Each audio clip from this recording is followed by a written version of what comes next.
Hi, welcome to Thinking Soon English, where every week we will read and share a lesson from popular books. Today we're going to read Chapter 4, The Law of Mount Everest.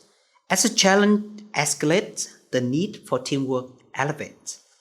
From the book, The 17 Indisputable Laws of Teamwork by John Maxwell.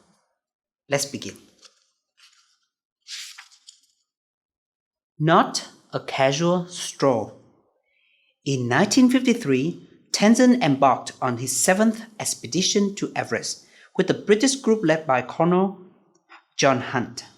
By then, he was respected not only as a porter who could carry heavy loads at high altitudes, but also a mountaineer and full-fledged expedition member, an honor usually at the time for a Sherpa. The year before, he had climbed to a height of 28,250 feet with a Swiss team.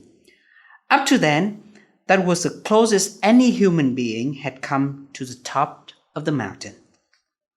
Tenzin would also engage to be the British group's leader for the trip, the Sherpa leader who would hire, organize, and lead the porters for the journey.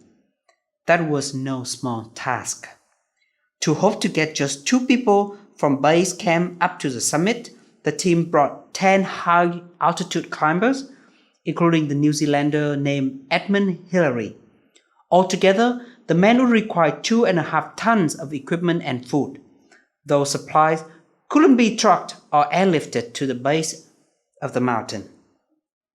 They had to be delivered to Kathmandu and carried on the backs of men, women, 180 miles up and down Himalayan ridges, and over rivers crossed by narrow rope and plank bridges to the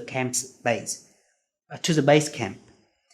Tenzin would have to hire between 200 and 300 people just to get the supplies to the vicinity of the mountain. Supplies needed by the party above the base camp would have to be carried up the mountain by another 40 porters, each Sherpa with extensive mountain experience. The best third of that team would continue working higher up the mountain, carry up the 750 pounds of necessary equipment in 30-pound loads.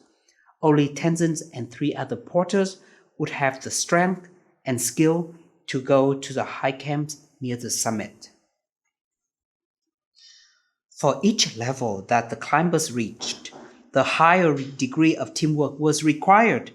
One set men would exhaust themselves just to get equipment up to the mountain for the next group.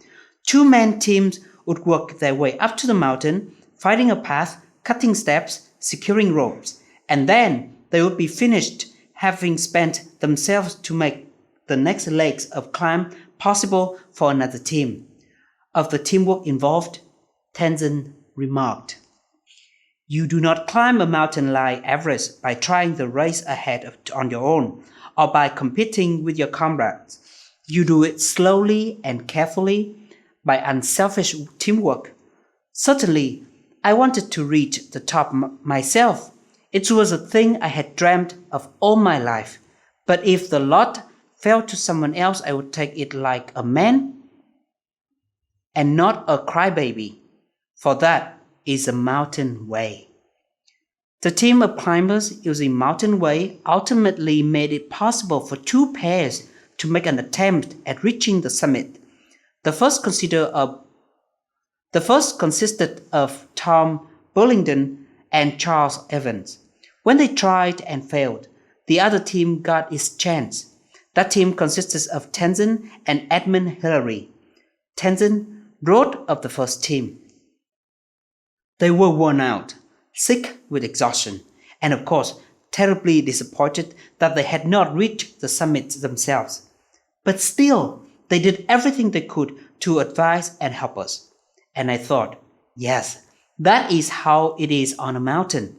That is how a mountain makes men great. For where would Hillary and I have been without others? Without the climbers who made the route and the Sherpas who had carried the loads? Without Burlington and Evans, Hunt and Damnamya, who had cleared the way ahead, without Lowe and Gregory, Ang, Tambra, Benta, who were there only to help us.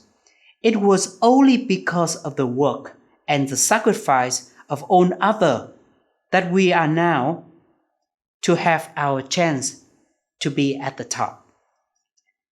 They made the most of the chance.